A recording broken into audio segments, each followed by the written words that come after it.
Hi boys and girls, so today our learning goal is I can identify events in a story, which means I can also write about events in my own story.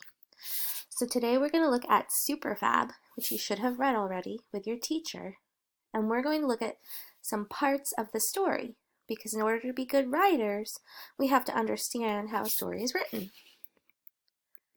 So when we read a story, after we've learned about the characters and the setting, usually there is some kind of a problem the character has. It's not always a bad problem, it's just something the character has to solve or fix. So in Superfab, what was his problem? Did you say that Superfab took too long to get ready and other superheroes were beating him to the crime scenes? No one called Superfab for help anymore, and he was sad. So that was his problem, right? So then, one of the last events is usually the problem being fixed, or we would say solved. So the character would solve the problem somehow. Well, in Superfab, how did Superfab solve his problem? Did you say he tried to get ready faster? Remember in the book it said he only had 3 costume changes, which was much better. He saved the day by using his super fashion to his advantage. The monster wanted his gloves, and he gave them to him. Remember when he gave him the gloves, he stopped trying to destroy the city.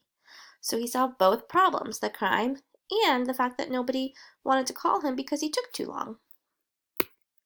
So in this story, there was a good guy, your character, Superfab. But there was also a bad guy, or what we would call a villain. Who was the villain in Superfab? Let me hear you. Did you say the monster? Yep, he was the bad guy. The villain. He was called the Destroyer. The Destroyer was the villain, and he was the villain because he wanted to destroy everything. So Superfab was the good guy, and then the Destroyer was the villain. So as a writer, you came up with the character and setting for your comic. Remember last week in your handbook? Can you also come up with a villain or a bad guy? Think about your character. What are some problems that your character might face? Superfab had the problem of nobody wanting to call him because he took too long to get ready. He was too fabulous and fashionable. What are some of your character's superpowers, and how could they help him defeat a villain and solve his problems? So I want you to kind of think about your character, because after you do the practice, you are going to be coming up with a villain for your own comic book. So here's an example. Writing my own narrative. If I was writing a narrative, and just like you, I've already come up with my character and my setting. My character is Superforce. She can use forces like pushes and pulls to fight bad guys. And my setting is in the big city. She watches all of the streets. So we both have our character and setting already, right? Well, now I came up with a villain. So my villain is this guy right here, Rough Tom. He bosses kids around and makes them feel sad. Uh-oh, that can't happen in Superforce's city. So what we need to do is we're going to write about it. We're going to use the information about our character setting and our villain that we came up with, and we're going to put it into story form. So here's what I wrote. Superforce was a powerful superhero. She could use her super strength to push and pull anything, even buildings. She watched over the big city of La La Land. She had to protect the kids in the city from Rough Tom, a villain that pushed kids around and made them feel sad. One day, Rough Tom was bullying a kid and taking his lunch money. Superforce used her powerful force and pushed Rough Tom away from the kid. To be continued. Because so far I just told you my beginning and my middle, right? So did I have a character? Check. I talked about Superforce and also my villain, Rough Tom. Did I have a setting? Yep. I told you it took place in the big city of La La Land.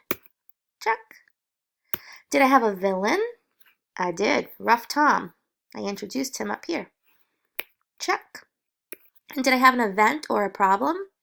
I sure did. Rough Tom was bullying kids and taking lunch money. That was my problem. One of my events was Superforce used her powerful force and pushed Rough Tom away from the kid. Check. So far my writing is looking good, isn't it? Now all I need to do, next week, I'm going to come up with an ending. So what you're going to do today is you have some choice practice. Before you write your real story, you're going to practice on a character that I created. You're going to choose one of these two characters, and you're going to tell me who their villain could be. Any villain you want, you make it up. And then a problem that the villain could cause for your character. So you want to think about your character and their superpower. This character here is Maggie Magnifier. She can use her eyes to magnify tiny things and make them bigger. For example, she can turn her little dog into a big sidekick.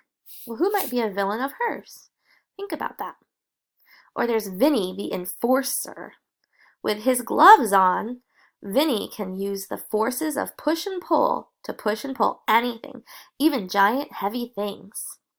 So you're going to come up with a villain and a problem that villain could cause for your character here that you pick. On your activity list, you're going to pick the character you'd like to write about, and then on your activity list, look for the picture. This will be one choice, and this will be the other. If you pick Maggie Magnifier, you'll pick that activity. If you picked Vinny the Enforcer, you'll pick that one. And the directions are also on your paper. Okay, so make sure you read them and do a good job. Remember, super sentences. Your sentences should be policed with your COPs.